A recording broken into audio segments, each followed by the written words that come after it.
할렐루야. 주님의 이름으로 사랑과 평안을 전합니다. 오늘 하나님께서 우리에게 주시는 말씀은 사무엘상 20장 24절에서 34절까지 말씀입니다. 다윗이 들에 숨으니라. 초하루가 되매 왕이 앉아 음식을 먹을 때에 왕은 평시와 같이 벽 곁 자기 자리에 앉아 있고 요나단은 서 있고 아브넬은 사울 곁에 앉아 있고 다윗의 자리는 비었더라.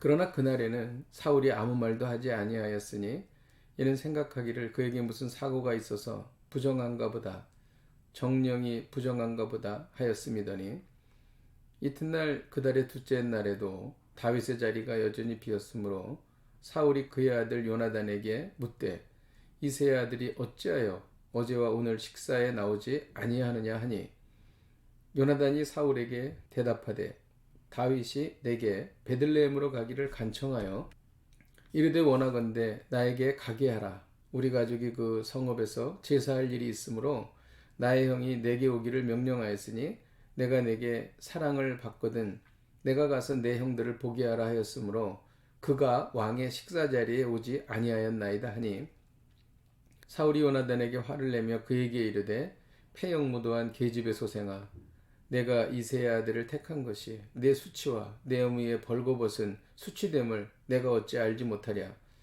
이새의 아들이 땅에 사는 동안은 너와 내 나라가 든든히 서지 못하리라. 그런즉 이제 사람을 보내어 그를 내게로 끌어오라. 그는 죽어야 할 자이니라 한지라. 요나단이 그의 아버지 사울에게 대답하여 이르되 그가 죽을 일이 무엇이니까 무엇을 행하였나이까.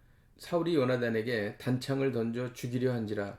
요나단이 그의 아버지가 다윗을 죽이기로 결심한 줄 알고 심히 노하여 식탁에서 떠나고 그달의 둘째 날에는 먹지 아니하였으니 이는 그의 아버지가 다윗을 욕되게 하였으므로 다윗을 위하여 슬퍼함이었더라. 아멘.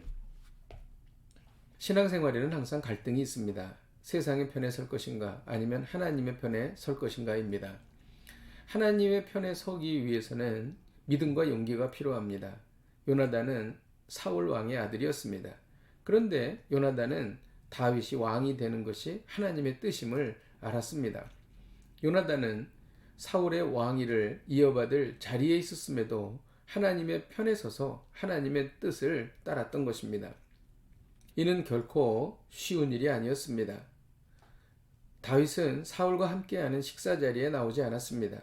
사울은 다윗이 부정해져서 의식을 치르기에 정결하지 못한 것이라고 생각했습니다. 그런데 다윗은 다음 날에도 식사 자리에 나오지 않았습니다. 사울은 요나단에게 다윗이 왜 나오지 않았는지를 물었습니다. 요나단은 다윗과 약속한 대로 가족 제사가 있어서 고향에 갔다고 말했습니다. 사울은 요나단에게 불같이 화를 냈습니다. 다윗이 도망간 것을 알았기 때문입니다. 사울도 다윗이 왕이 되는 것이 하나님의 뜻임을 알았습니다. 그럼에도 불구하고 자신의 왕위를 유지하고자 하나님의 뜻을 따르지 않았던 것입니다. 하나님의 뜻과 나의 뜻이 충돌될 때 우리는 갈등합니다. 이때 기도와 묵상을 통해 하나님의 뜻을 선택해야 할 것입니다. 사울은 다윗에 대한 적개심과 살해 의도를 드러냈습니다. 요나단은 사울에게 그가 죽을 일이 무엇이냐고 항변했습니다. 이에 사울은 요나단을 죽이려고 단창을 던졌습니다. 요나단의 이런 태도는 요나단이 하나님의 편에 섰다는 것을 반증하는 것입니다. 사울은 세상의 편에 섰고 요나단은 하나님의 편에 섰습니다. 오늘 말씀을 통해 배우는 것은 성도는 인간관계보다 하나님의 뜻을 따라야 한다는 것입니다. 하나님의 뜻은 항상 옳기 때문입니다. 하나님의 뜻은 항상 선하기 때문입니다. 하나님의 뜻은 항상 모든 일에 합력하여 선을 이루기 때문인 것입니다. 요즘에 내 자신의 뜻과 하나님의 뜻 사이에 혹시 갈등하고 계시지는 않습니까? 쉽지는 않지만 요나단처럼 하나님의 편에 서시기를 주님의 이름으로 축복드립니다. 기도하겠습니다.